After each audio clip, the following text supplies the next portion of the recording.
Como na aula passada eu comecei a falar, e é o que a gente vai falar nessas próximas aulas, de estrutura de proteína, eu queria fazer uma revisão bem rapidinha, vai ser bem objetiva, sobre estrutura de proteína, tá bom? Todos vocês já viram isso, então tem visto isso já várias e várias vezes, mas eu acho que vale a pena a gente destacar alguns aspectos mais simples dos aminoácidos, ou mesmo alguma nomenclatura mais utilizada quando a gente fala de estrutura de proteína, para relembrar, tá bom? Na aula passada, tá bom? A gente conversou sobre a questão da definição estatística de entropia, e aí eu comecei a falar já de novelamento. Né? Falei o princípio geral de novelamento, falei de quadrado, esse negócio todo a gente vai voltar mais pra frente. Eu quero meio que abrir um parêntese agora para fazer essa pequena revisão e depois a gente volta para a estrutura de proteína e aí volta a falar um outro aspecto termodinâmico de estrutura de proteína. Tudo bem?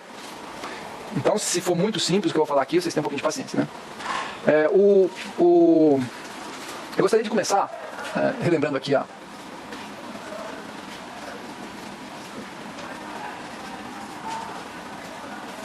estrutura genérica do aminoácido, né? Esses aminoácidos, eles são chamados de alfa-aminoácidos porque no carbono alfa tem um grupamento ácido e um grupamento amino.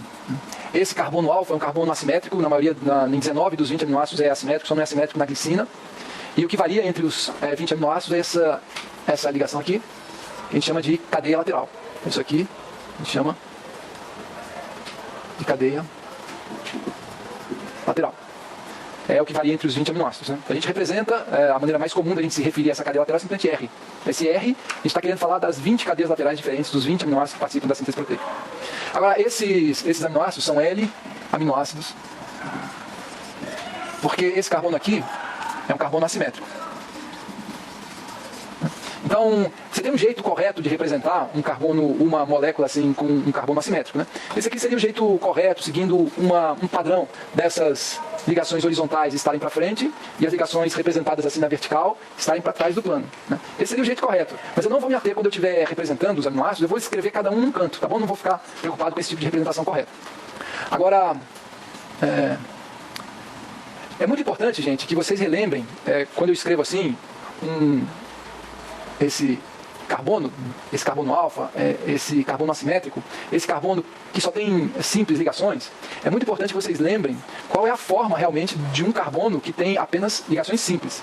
Então, uma coisa é você representar um aminoácido desse jeito, carbono para lá, para cá, para cima e para baixo. Mas a gente tem sempre que lembrar que essa estrutura do carbono assimétrico, o carbono só com simples ligação, a geometria dela é tetraédrica, né? Então é como se fosse esse negócio aqui, né? Então isso aqui, no centro, estaria o átomo de carbono, e em cada extremidade aqui estariam esses ligantes: hidrogênio, nitrogênio, o primeiro carbono da cadeia lateral e o carbono do C dupla O. Esse carbono aqui, ele é uma estrutura que não é, a hibridação dele não é planar, tudo bem? Então, essa estrutura tetraédrica do carbono, que só tem simples ligação, é muito importante que vocês relembrem, tá certo? Então não é uma estrutura chapada no quadro, não. Ok. Agora deixa eu pegar aqui, eu vou juntar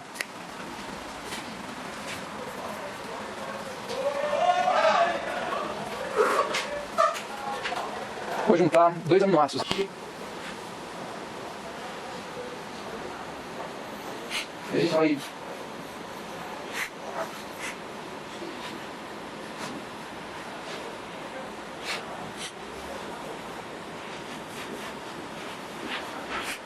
aqui.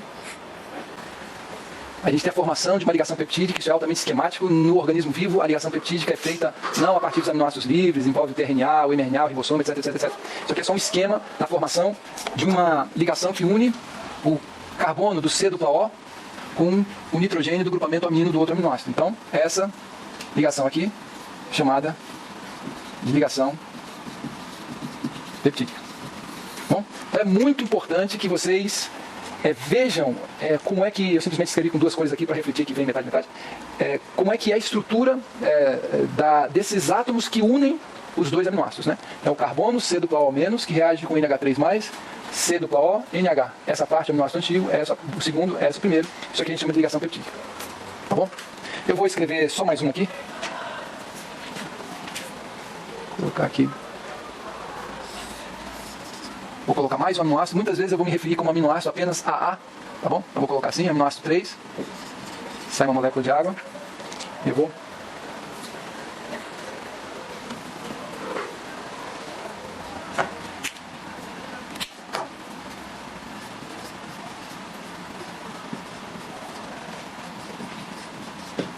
E aqui tem mais uma ligação.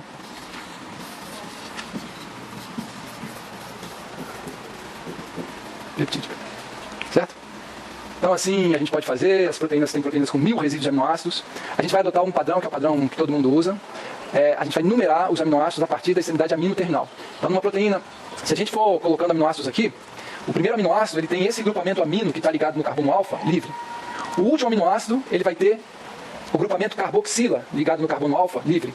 Essas extremidades amino e carboxi de uma proteína é meio que análoga àquela extremidade 5', 3' dos ácidos nucleicos. Então toda proteína tem uma extremidade amino livre e uma extremidade carboxi livre. Quando eu digo amino e carboxi, eu estou me referindo ao amino e carboxi grudados no carbono alfa. A numeração é sempre a partir da extremidade amino. Então, se eu falar de carbono 1, é esse verde. Se eu falar de carbono 2, é o roxo, 3 é o azul.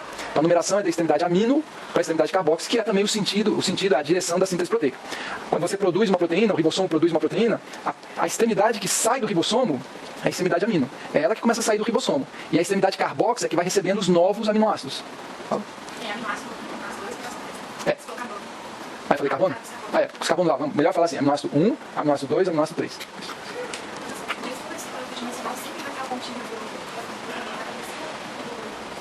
Da amônia, é o amino, que é melhor falar amino, né? Grupamento amino, sempre. Na verdade, a regra é, uma vez que a proteína é sintetizada no ribossomo, ela se enovela e adota a estrutura tridimensional, né? E o padrão de ligação covalente não muda. Então, uma proteína desnaturada ou uma proteína enovelada, a regra é que o mesmo padrão de ligação covalente. O que mudam são as interações não covalentes. Essa é a regra, né? Tem as exceções das ligações de sulfeto, que a gente vai falar depois, mas a regra é, mesmo padrão covalente existe na proteína desnaturada ou na proteína enovelada. O que mudam são as interações não covalentes. Então, você vai encontrar grupamento amino e grupamento carboxi livre na proteína enovelada. Agora, uma questão muito importante, gente. Essas ligações peptídicas aqui, entre o C-O... antes. Quando eu me referi, esse carbono aqui é o carbono alfa do aminoácido 1, esse aqui é o carbono alfa do aminoácido 2, esse aqui é o carbono alfa do aminoácido 3. Muitas vezes nos livros, principalmente os que usam uma linguagem mais rigorosa, eles não falam de aminoácido componente de uma proteína. Eles falam de resíduo de aminoácido que está numa cadeia proteica. Então eles vão falar assim, o resíduo de aminoácido 1, o resíduo do aminoácido 2, o resíduo do aminoácido 3. Né? Isso é muito comum. Eu vou falar às vezes resíduo, às vezes eu vou falar aminoácido, tanto faz. Mas resíduo é um aminoácido que está incorporado numa cadeia proteica. Quando eu me referi ao carbono alfa, ao carbono C, dupla O, que está na ligação peptídica, junto com o grupamento amino, o carbono alfa do outro aminoácido, o carbono C dupla O, o nitrogênio, o carbono alfa, ou seja, eu só estou me referindo a esses átomos aqui, uma sucessão de carbonos alfa e átomos envolvidos na ligação peptídica. Quando eu estiver me referindo a esses átomos, eu estou me referindo à cadeia principal da proteína. Então a cadeia principal em oposição à cadeia lateral,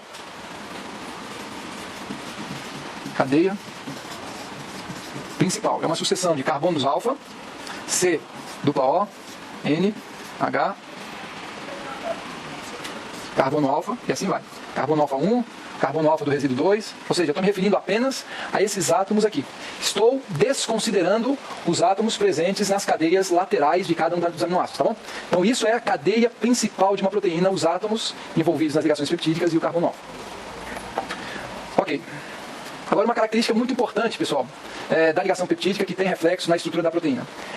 Essas ligações peptídicas aqui, elas têm um caráter de dupla ligação. Elas são duplas ligações parciais. E toda vez que a gente tem uma dupla ligação, vocês já viram esse... Acho que vocês já viram isso em algum...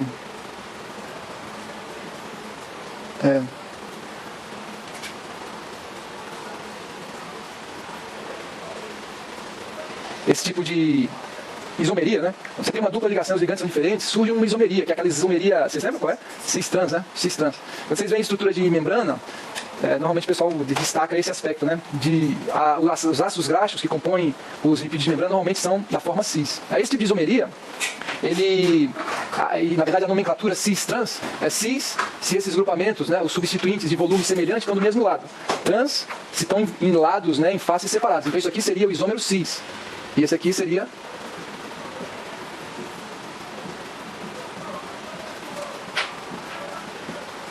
Esse aqui seria o isômero trans. Então toda vez que surge uma dupla ligação e os ligantes são diferentes, você vai ter uma isomeria cis-trans. O fato, pessoal, dessa ligação peptídica, ela ter um caráter de dupla, ela é uma dupla parcial, cria a isomeria cis-trans. Nesse caso, a gente poderia formar um isômero cis e um isômero trans depois que fez uma ligação peptídica. A regra, pessoal, é que a ligação peptídica, ela disponha os carbonos alfa em ângulos opostos. Então, seria semelhante a esse caso aqui, né? Se a gente fosse desenhar,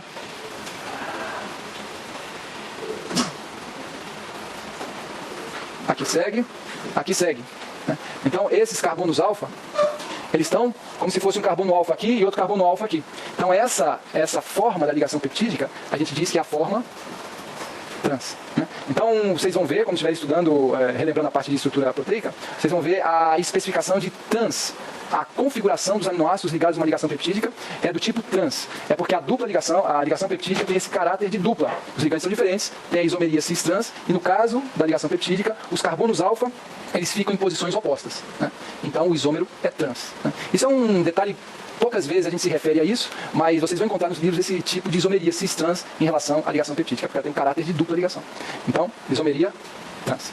Então, isso aqui é a primeira consequência, pessoal, do fato da da ligação peptídica ter um caráter de dupla, que é a consequência menos importante. A mais importante é que, pelo fato disso aqui ter um caráter de dupla, a ligação peptídica, todos esses átomos aqui que eu vou apontar para vocês, presta atenção, esse e esse. Todos esses átomos, eles estão num plano só.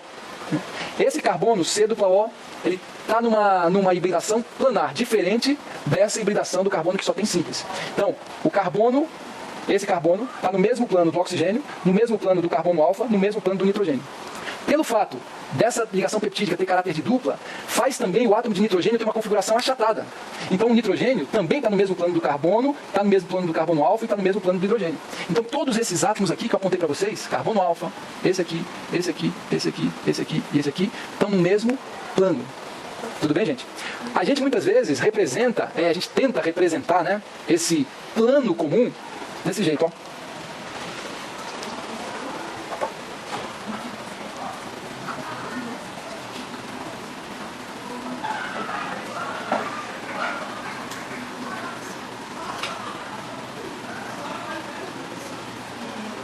A gente tenta representar o fato de todos esses átomos estarem no mesmo plano, desenhando essa folha, como se fosse uma folha, tentando mostrar que está tudo no mesmo plano. Tá certo? Então eu posso desenhar isso para cá e posso desenhar isso para o outro também. Aqui eu desenhei meio deformado, mas acho que vai dar.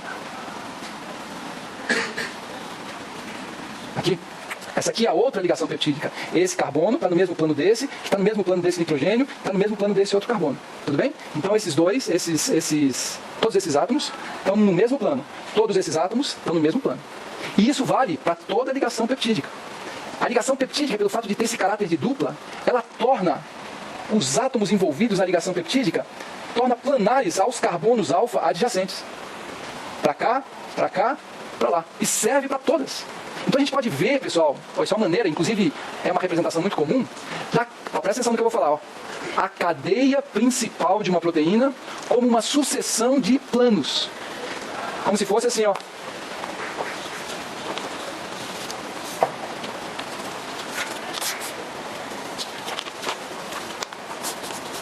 Uma ligação, o que eu estou representando com isso aqui?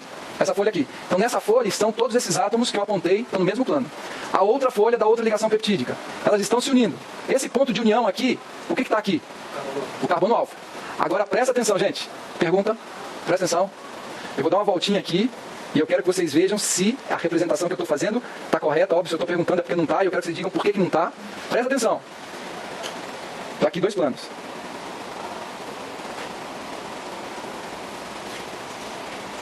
Quem pode me falar o que está errado? Não responde. Bom, o fato de eu ter dado essa voltinha ridícula é porque eu queria mostrar uma coisa para vocês. Quem pode responder? Você está fazendo essa voltinha como se fosse uma para mim? Não. Eu estou querendo mostrar para vocês todos os ângulos dessa minha representação pré-histórica aqui. Tem uma coisa muito errada nessa representação. Isso aqui está certo, mas tem um detalhe que não é detalhe porque tem consequências muito importantes para a estrutura da proteína. Olha. Carbono alfa, o problema está nele. Carbono alfa, opa, aí, colega. Carbono alfa é essa união aqui. Quer continuar falando, colega? Não, mas o ponto é o carbono alfa. O que você ia falar, colega? O carbono alfa? É verdade, ele gira. Verdade. Esses planos aqui, eles estão livres para girar, né? Mas o problema não é esse. Eu ia botar na minha cabeça, mas eu falei, ah não, aí é demais. Aí ia ser muito palhaço. Né? Depois eu tenho que falar o que aconteceu com a biofísica do Diogo. Tá. Qual o problema? Carbono... Aê, minha amiga, muito bom. Se o carbono alfa tem essa configuração aqui tetraédrica, né? Então as valências, elas não estão chapadas. Esse carbono aqui, ele não está chapado no plano. Esses aqui estão. Mas cada ponto de carbono alfa coloca as valências num ângulo, que é diferente de 180. Então eu não posso representar assim, 109 alguma coisa eu acho. Não é assim. Por isso que eu dei a giradinha. Aqui vocês estão vendo 180, ela é assim. Então cada plano definido por uma ligação peptídica não é planar ao seguinte. Está sempre no ângulo definido pela hibridação SPT do carbono alfa, que é um carbono só com simples ligação. Tudo bem? Então, lembra sempre disso. Essas ligações podem girar? Podem. Mas elas giram assim, ó. Dobradas. Nunca assim. 180. Tudo bem, gente? Então, cada vez que vocês olharem para um carbono alfa desse aqui, vejam um ponto anguloso na cadeia principal da proteína. Tudo bem? Então, essa é a primeira coisa. A segunda coisa, na verdade, né? A terceira consequência, que aí já tem uma aplicação mais prática. O fato da ligação peptídica ter um caráter de dupla, a impede de girar, e é isso que garante o fato de todos esses átomos estarem num plano só. Se ela pudesse girar, esses átomos sairiam do mesmo plano. Né? Então a ligação peptídica não pode girar. Quais são as ligações na cadeia principal? Atenção de novo. Quais são as ligações da cadeia principal que podem girar? São as ligações do nitrogênio com o carbono alfa, e do carbono alfa com o C dupla O. Essas quinas aqui, quando eu represento essas duas folhas unidas, girando assim, uma com relação à outra, esse ponto de união é o carbono alfa, quando eu giro, mantenho essa parada e giro essa, eu estou dizendo, essa ligação entre o grupamento, o N e o carbono alfa está girando, por isso que o plano gira. Quando eu mantenho essa fixa e giro essa, eu estou falando, eu estou girando a ligação entre o carbono alfa e o C dupla O. Tudo bem? Então são essas duas ligações, as ligações que unem os elementos da ligação peptídica com o carbono alfa, é que podem girar. São livres para girar. E ao girar, quando a gente fala de girar, a gente está falando de um ângulo de rotação, né? Está girando assim. A gente caracteriza esse grau de rotação, quanto girou, a ligação entre o carbono alfa e o nitrogênio, a gente diz assim, ângulo de rotação φ. Esse aqui é o ângulo φ de rotação. Então é o quanto esse plano gira em relação ao outro, girando a ligação nitrogênio-carbono alfa. Esse ângulo é o ângulo φ. E o outro ângulo é o ângulo psi. Você mantém esse aqui fixo, gira a ligação entre o carbono alfa e o C dupla O. Esse ponto de união aqui gira, essa ligação que é livre para girar. O ângulo o quanto gira é definido pelo ângulo psi. Então, ângulos φ e psi, isso é uma coisa que vocês tem que saber. Pode também. Mas é que para você definir a rotação de um, você mantém o parâmetro do outro fixo. É porque você usa essa ligação aqui como a ligação que você compara, né? Então mantém sempre um fixo. Então, pessoal, ó, presta atenção. Por que esses ângulos φ e psi são importantes? Eles são os pontos de mobilidade da cadeia principal. A cadeia principal pode ser vista como essa sucessão de folhas, de planos. Esses planos giram um em relação ao outro, graças à mobilidade de duas ligações. Carbono alfa e nitrogênio, essa ligação girando define o ângulo φ. Carbono alfa, carbono do C dupla O, essa ligação girando define o ângulo psi. Tudo bem? Agora presta atenção. Gente, quando a gente dá todos os valores de φ e psi para uma proteína, você define a estrutura da cadeia principal. Então, se eu quiser representar uma proteína,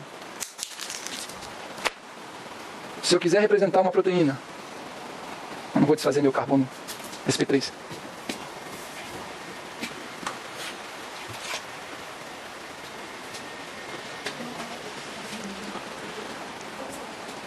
Pô, estou desfazendo aqui, mas isso aqui era uma proteína mesmo.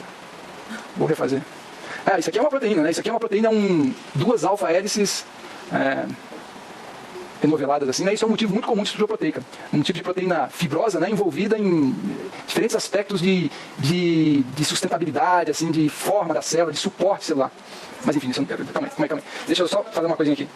Quando, pessoal, eu só estou interessado no caminho da cadeia principal de uma proteína, ou seja, só na sucessão de carbono alfa, C dupla O, NH, carbono alfa, só nisso, eu posso representar simplesmente a cadeia principal por um fio.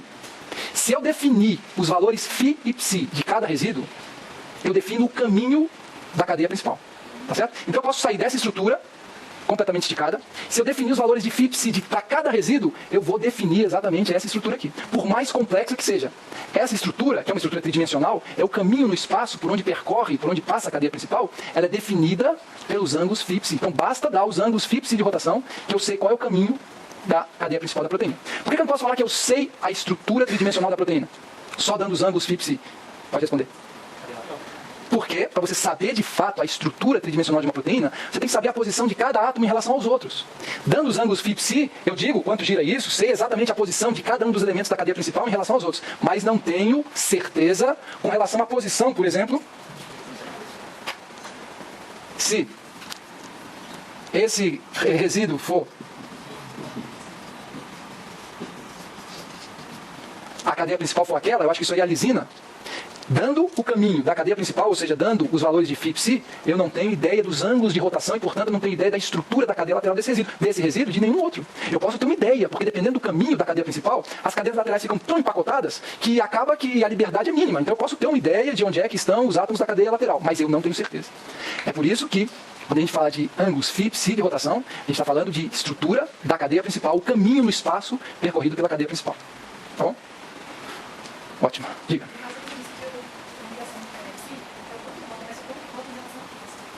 Em relação a... É isso aqui, mais ou menos. São definidos por ligações, né? É um grupo de átomos, mas você tem aqui a ligação φ, essa aqui, esse ponto aqui é um carbono, né? Você tem aqui, isso aqui girou para o positivo, isso aqui girou para o negativo. Então é um plano em relação ao outro. Tá?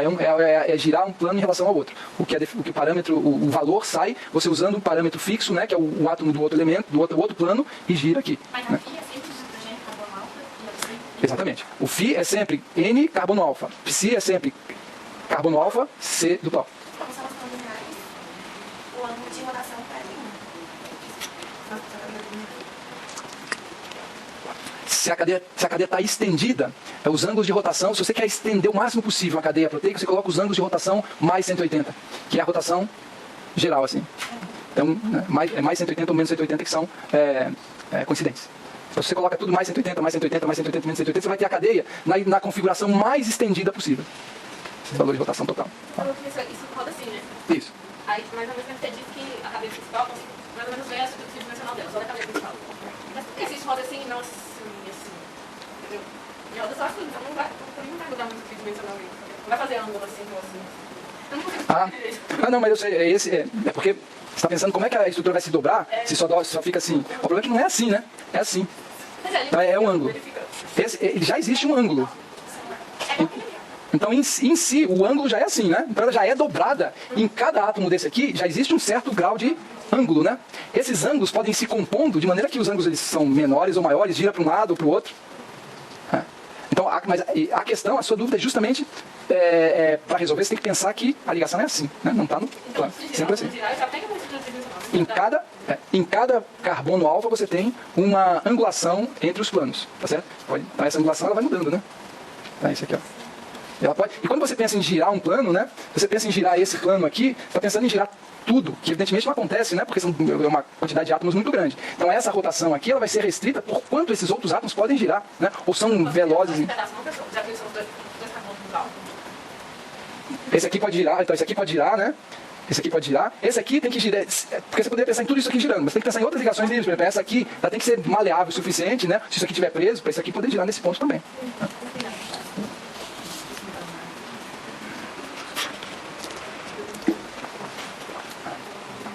Agora, gente, ó.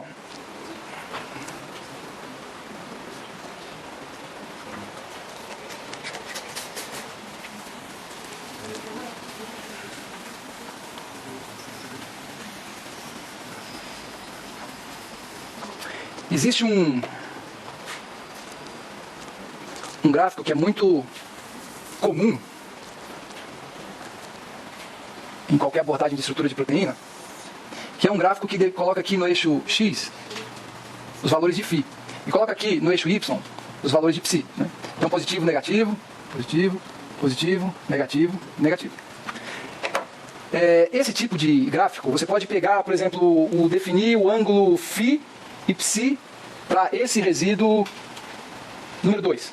Define ângulo φ e ângulo psi. Então, para cada resíduo de aminoácido, você pode descobrir qual é o ângulo de rotação φ e psi. Sabendo esse valor, você vem aqui e bota um pontinho, né? Isso aqui é o plot de ângulos φ e psi para cada um dos aminoácidos. Então, eu posso fazer isso para todos os aminoácidos de uma proteína. Cada ponto nesse plot significa um par, né? Um valor de φ, um valor de psi. Tá certo? Então, cada ponto significa o par φ e psi para um aminoácido. Você pode fazer isso para proteínas de 1000 resíduos. Né? Na verdade, você pode fazer isso para todos os valores de ângulos φ, psi conhecidos. Né? Vai dar uma multidão. Mas quando você faz isso, você encontra... isso aqui é menos 180, aqui 180, positivo, né? Isso aqui menos 180, sempre essas extremidades são 180. 180. Eu posso fazer isso para uma proteína, por exemplo, se eu fizer isso para mioglobina. Pega a mioglobina, são 124 resíduos da mioglobina humana, você pega os valores de φ, psi de todos os resíduos. Os pontos, meus amigos, vão cair praticamente todos aqui. Todos os ângulos φ, psi por volta de menos 60, menos 50. Se você olha a mioglobina, ela é praticamente hélice alfa. É uma proteína que tem praticamente toda a estrutura num tipo de regularidade que a gente dá o nome de hélice alfa ou alfa hélice. Ou seja, o que eu quero que vocês lembrem? Tá? Se você pega uma outra proteína chamada porina, que é uma das exceções de proteína, é muito peculiar, uma proteína envolvida em fenômeno de transporte, uma proteína transmembrânica, é uma exceção, mas se você pega e bota nesse gráfico todos os valores de φ, psi para os aminoácidos da porina, você vai encontrar um trem aqui assim. Sei lá, mais 120, menos 120, mais 120, alguma coisa próxima a isso. Quando você olha a estrutura da proteína, da porina, é praticamente só uma estrutura que a gente chama de fita beta. Então, essa região aqui, desse plot, ela está associada ao surgimento de uma estrutura que recebeu um nome. Fita beta. Essa região aqui está associada ao surgimento de uma estrutura que a gente deu o nome de hélice alfa. Você já tinha ouvido falar. O que talvez vocês não fizessem uma associação direta é o seguinte, presta atenção nisso. O surgimento de estruturas secundárias regulares, na verdade, o surgimento de estrutura secundária, ele é resultado, e aí quando eu falo de estrutura secundária, eu estou falando de hélice alfa e fita beta, que são as mais famosas, ele é resultado de valores repetitivos de ângulos φ e psi em aminoácidos consecutivos. Então, como é que você faz para criar uma alfa-hélice, uma hélice alfa numa proteína? Se você quiser montar num programa de computador, do resíduo 30 ao 55, você quer que surja uma hélice alfa. Qual a informação que você tem que dar para o computador? Ângulos φ e psi. Do resíduo 30 ao 55. Coloca φ menos 60, psi menos 50. Quando o computador fizer isso, vai surgir uma estrutura que é uma hélice de passo direito com uma distância de 5,4 para cada volta completa e 3,6 resíduos por volta. Ou seja, essas estruturas secundárias que vocês já ouviram falar várias e várias e várias vezes, elas são resultado de valores de φ e psi repetitivos, no caso da hélice alfa menos 60, menos 50, por volta disso, em resíduos sucessivos. É isso que faz surgir uma alfa-hélice. Do mesmo jeito, uma fita beta. Valores repetitivos de φ psi. No caso da fita beta, menos 120 mais 120. Se você coloca menos 120 mais 120 por vários resíduos consecutivos, você vai lá e a estrutura que surge é a beta. Tudo bem? Então, toda vez que vocês ouvirem falar de ângulos φ psi, é isso que caracteriza o surgimento de estrutura secundária. Ângulos φ psi repetitivos em resíduos sucessivos. Ou, toda vez que vocês ouvirem falar de alfa-hélice, hélice alfa, fita beta, folha beta, vejam essas estruturas como consequência da adoção pelos ângulos φ psi de valores repetitivos em resíduos sucessivos. Eu quero que exista uma relação direta na cabeça de vocês entre ângulos φ psi e estruturas secundárias. Tudo bem? Ângulos φ psi repetitivos em resíduos consecutivos. Deixa eu só dar o nome desse plot aqui que vocês vão encontrar. É o plot de Ramachandran. Esse plot de Ramachandran, ele tem uma coisa super antiga, muito valiosa, é a distribuição de ângulos φ psi dos resíduos de uma proteína.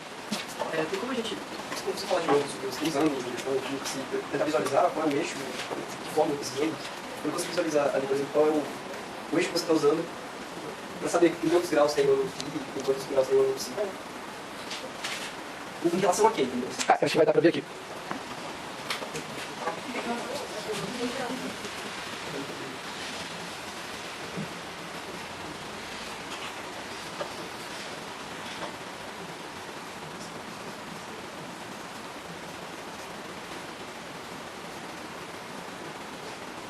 Aqui, R,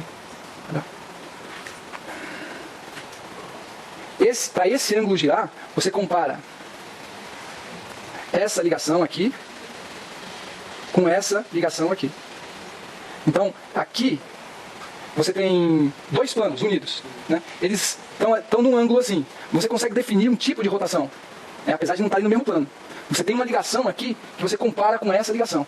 E são essas duas ligações que fazem como um compasso, que abre mais ou menos.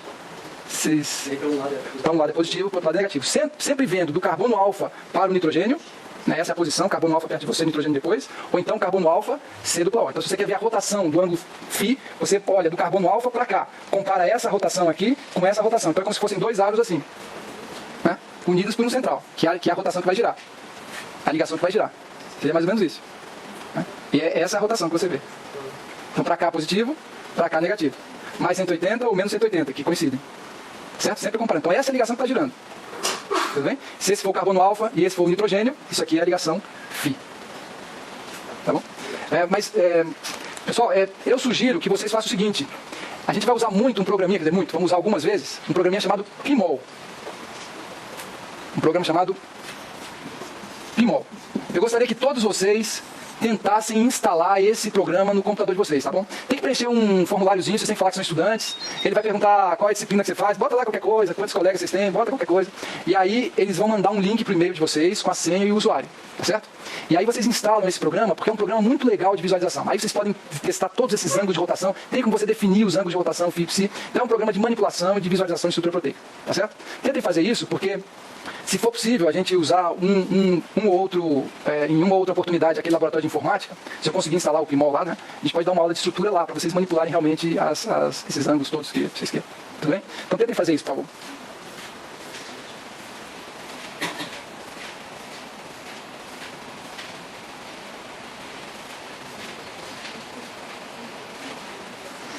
Beleza.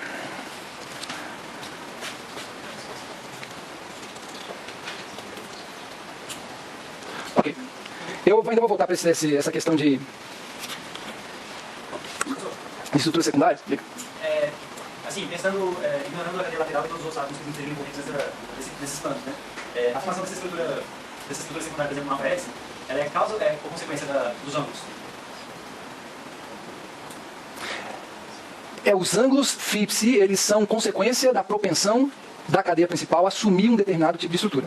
Então é a propensão da cadeia principal de assumir a estrutura de alfa-hélice naquela região da cadeia principal, para aqueles aminoácidos, que faz com que os ângulos FIPSI assumam aqueles valores. Porque toda estrutura proteica, ela tem que ser justificada por interação ou por uma questão entrópica, né? Então esses ângulos FIPSI surgem como menos 60, menos 50, e a proteína ela assume em um determinado segmento uma estrutura de hélice alfa, porque interações foram as interações mais favoráveis naquela região, né? E essas interações, esse padrão favorável de interação, forçou os ângulos FIPSI a assumir esses valores. Então, os ângulos FIPSI são tipo uma maneira não causal de você justificar ou de você se referir à estrutura secundária. É simplesmente a consequência de alguma outra coisa. Mas, então qual é a causa do surgimento de hélice alfa ou de fita beta? Interação por ponte de hidrogênio dos elementos da cadeia principal. É o que a gente vai falar na aula que vem. Tá certo? Então, esses elementos C dupla ONH, que são doadores e receptores de ponte de hidrogênio, eles têm uma capacidade, uma potencialidade muito grande para interagirem entre si. Se esse resíduo aqui, o NH desse resíduo, interage com o C dupla O do resíduo 4 posições na frente, se esse aqui interage com o outro resíduo 4 posições à frente, se o próximo com 4 posições à frente, você vai fazendo esse padrão, surge uma alfa-hélice. Então e no caso da beta strand, também é a interação entre pontes de hidrogênio de elementos da cadeia principal, mas é uma interação local, é uma interação distante. Mas também a gente explica o surgimento da fita beta, ou da folha beta, como resultado ou causado pela interação de pontes de hidrogênio entre os elementos da cadeia principal.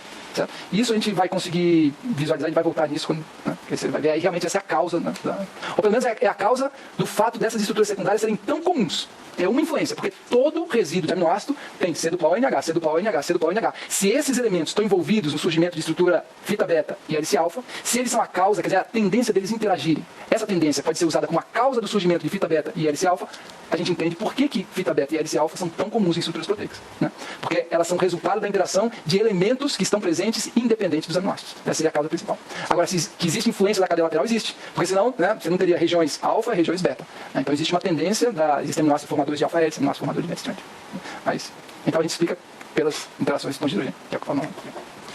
Gente, agora eu gostaria de voltar num aspecto que eu falei na aula passada. A gente vai continuar a falar de estrutura de proteína, a gente vai continuar a falar de ângulos FIPSI, mas na aula que vem, aí fazendo aos pouquinhos, né? Eu gostaria de voltar num aspecto que a gente falou da aula passada, que é a questão da força fundamental do enovelamento.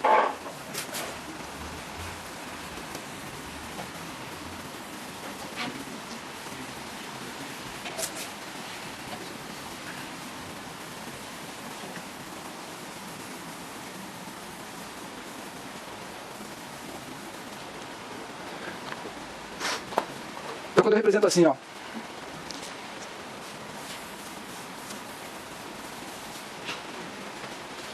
eu faço essa representação aqui,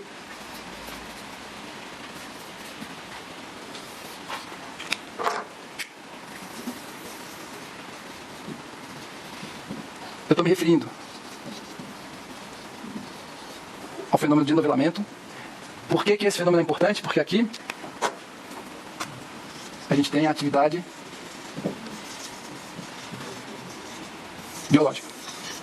Então, surgir a atividade biológica é um processo simultâneo ou consequência do processo de novelamento. A gente discutiu na aula passada, rapidamente, no finalzinho, qual era a força ou o motivo mais fundamental para o enovelamento. Eu estou falando dessa classe principal de proteínas, são as proteínas globulares, né? As proteínas que têm os eixos mais ou menos simétricos. Qual é a causa fundamental do fato que faz com que esse processo seja um processo espontâneo? Né? Então, todas as nossas proteínas se enovelam espontaneamente, no ambiente celular, na temperatura correta, etc, etc, etc. Agora, como é que a gente explica o fato desse fenômeno ser espontâneo? Ou a causa principal? O que torna esse estado mais estável do que esse? A gente discutiu no final da aula passada. Qual é? Alguém lembra? Alguém lembra? A força principal do enovelamento, né? Assim, a abordagem mais geral, é o princípio fundamental de qualquer estudo sobre enovelamento. A gente sempre parte dessa premissa. Estruturas globulares se enovelam com uma tendência a... Como? Isso, aquela história do Clatrato. Né? Mas o Clatrato já era a explicação mais avançada. Né? Então é uma tendência, usando essa explicação de Clatrato, por que uma proteína se enovela? Acho que eu falei isso para vocês. A consequência de uma proteína se enovelar é a destruição de Clatratos. Acho que eu falei isso. Mas o que é o Clatrato? O Clatrato é uma estrutura de solvente, água, altamente fixa, restrita, com liberdade restrita, que surge em volta dos Clatratos, surgem em volta do apolares. Então, o processo de novelamento, você pode escrever assim como um processo de destruição de Clatratos. Essa seria a força principal, né? No primeiro nível. Aí você fala assim, por que destruir Clatratos torna a proteína novelada mais estável? Porque Clatrato é estrutura solvente, que é água, né? Com baixa liberdade. Com baixa entropia. Certo? Então, a existência de Clatrato faz o sistema ter uma baixa liberdade, uma baixa entropia, uma alta energia. Então, quando você destrói Clatratos, você estabiliza o sistema. O enovelamento proteico é um processo de destruição de Clatratos. Tudo bem, mas agora vamos para outro nível. Por que o enovelamento proteico é uma destruição de Clatratos? Porque os Clatratos são solventes, água, moléculas de água, fixos em volta de grupos hidrofóbicos. Aqui. Então, Clatrato, isso vocês têm que lembrar. Vocês têm que lembrar isso. Clatrato é molécula de água fixa, com uma estrutura definida, com uma liberdade baixa, que surge em volta de grupamentos hidrofóbicos que estão em contato com as moléculas de água. As moléculas de água se fixam em volta desses grupamentos hidrofóbicos. Então, só quando houver grupamento hidrofóbico exposto ao solvente aquoso, é que as moléculas de água vão se organizar na forma de Clatratos. E aí a gente finalmente chega, por que o enovelamento é um fenômeno espontâneo? Porque ele destrói Clatratos, Clatratos são alta energia. E por que o enovelamento destrói Clatratos? Agora vocês podem falar. Exatamente. Porque o processo de enovelamento pode ser visto como... Enovelamento é... Lembrem sempre disso. Internalização de resíduos hidrofóbicos. Tá bom? Então, o enovelamento, pessoal, a proteína sai de uma estrutura... existem várias coisas que vocês têm que lembrar para conseguir reproduzir ou discutir essa explicação. Presta atenção nisso. Quando você pensa numa proteína desnaturada, você tem que pensar nela assim, ó. Associe a palavra desnaturada ao termo totalmente exposta ao solvente. Então a proteína no estado desnaturado, ela está totalmente exposta ao solvente. Todos os resíduos de aminoácidos, tanto os hidrofóbicos como os hidrofílicos. Tá certo? Ao se enovelar, ela internaliza resíduos hidrofóbicos. O que significa internalizar resíduos hidrofóbicos? Deixam de ter acesso ao solvente. Outra maneira de falar isso, ficam no interior da esfera. É a mesma coisa. Tá bom? Então, ao se enovelar, a proteína internaliza os resíduos hidrofóbicos, destrói clatratos, porque os resíduos hidrofóbicos perdem acesso ao solvente, por isso o estado é mais estável. Tudo bem? Gente, isso é uma explicação que é fundamental. Todos vocês têm que ser capazes de não só reproduzir, como pensar em discutir esse tipo de situação, né? Porque essa situação dá origem a várias consequências, né? E a gente vai ter que treinar muito, porque de fato é algo fundamental. Agora, eu nem toquei nesse aspecto agora, que eu já tinha falado na aula passada, e eu comecei a falar novamente agora, mas eu quero... E passei desse detalhe, que não é um detalhe, na verdade é uma coisa importante. Eu falei para vocês dessa divisão fundamental de aminoácidos hidrofóbicos e hidrofílicos, né? Divisão fundamental entre os 20 aminoácidos, entre aminoácidos hidrofóbicos e aminoácidos hidrofílicos. Falei disso? Falei, né? Eu comecei essa discussão toda, na aula passada, foi iniciada com essa divisão principal dos 20 aminoácidos em resíduos hidrofóbicos e resíduos hidrofílicos. Então eu vou desenhar aqui um aminoácido, que é um aminoácido tipicamente... eu vou desenhar dois aqui.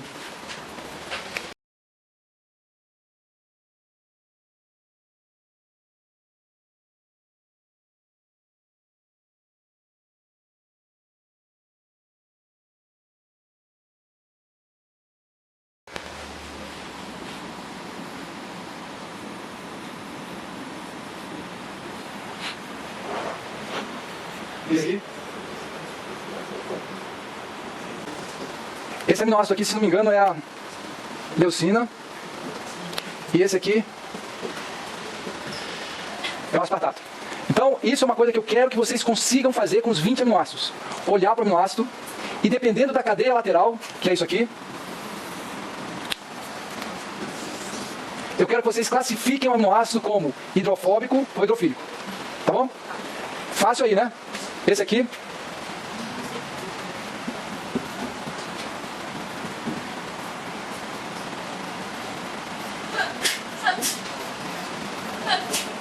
Esse aminoácido aqui é a tirosina.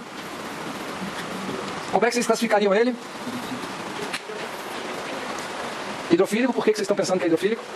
Porque tem uma hidroxila aqui, né? Mas ele tem um anel benzênico aqui no CH2. Então se você pensar nisso aqui, seria... Se fosse só isso, seria um outro aminoácido chamado fenilalanina, né?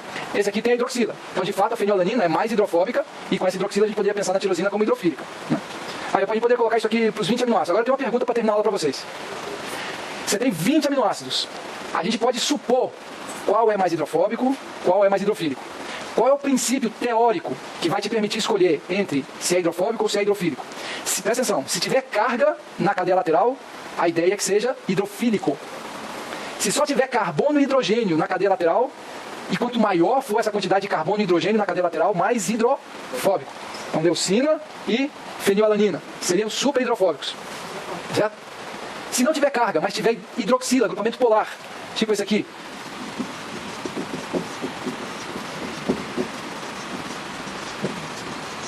Esse aí não tem carga, como o aspartato, tem uma carga negativa. Essa aqui é a asparagina.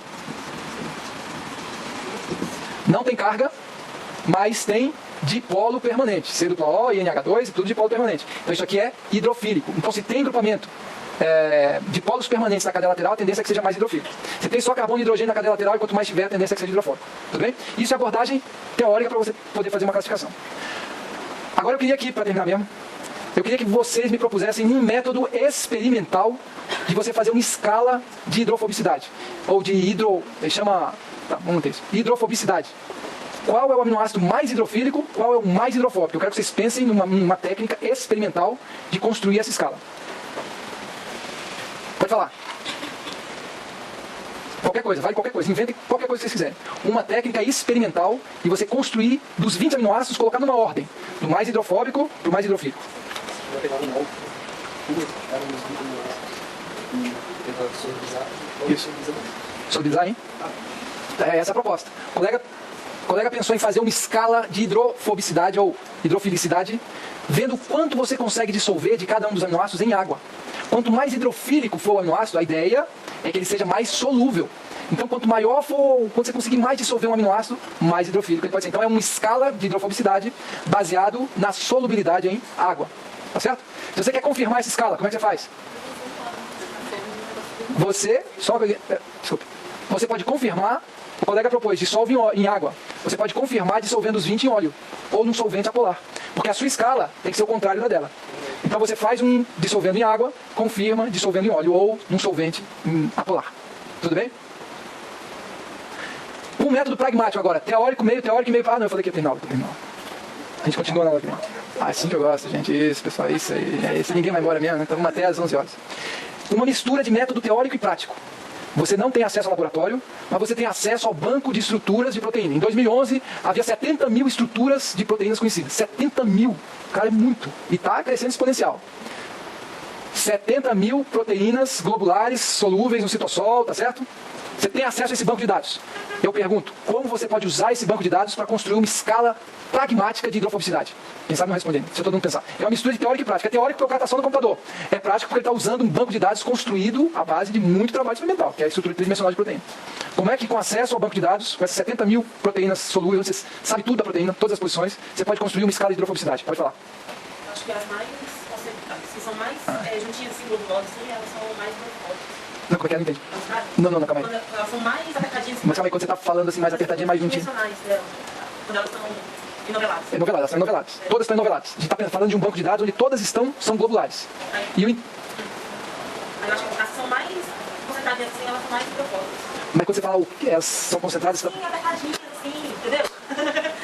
É a bolinha assim. Não, mas calma aí, você está falando de uma proteína hidrofóbica? Não, porque ele está pensando em aminoácidos, construir uma escala de aminoácidos, né? Você... Sim, e com a estrutura das proteínas, você sabe a posição de cada átomo da proteína. Mas é baseado nisso que eu quero que você... O aminoácido não vai com proteína? Sim. Então, aí quando você vai ver quais são a cadeia da proteína, você vai ver que ela não... Exatamente. Então, quando você fala que está apertado, é o que você está pensando? É o que... Ele não vai fugir da água. Vai fugir da água. E vai para onde? Quando eu digo fugir da água, vai para o centro. Centro. Então, os que estão centro são os mais hidrofóbicos. Aí, colega. Exatamente isso. Exatamente isso. Com esse banco de dados de 70 mil proteínas globulares, eu simplesmente faço uma tabela. Qual é o aminoácido que está nessas 70 mil proteínas, qual que aparece mais vezes no interior e mais longe da superfície? Esse vai ser o mais hidrofóbico. Quais os aminoácidos que mais vezes aparecem na superfície das proteínas? Esse vai ser o mais hidrofílico. Então, é a construção de uma escala de hidrofobicidade pragmática. Eu não vou usar uma teoria de se a hidroxila torna mais hidrofílico ou menos, se o NH3 da lisina é suficiente para superar todos os CH2 que a lisina tem na cadeia lateral. Não estou pensando isso. Eu quero saber o que a natureza botou mais no interior da proteína e o que ela deixou mais no exterior das esferas das proteínas solúveis. Essa é a escala pragmática. Tudo bem? Entenderam isso, gente? Então, continuamos sexta-feira.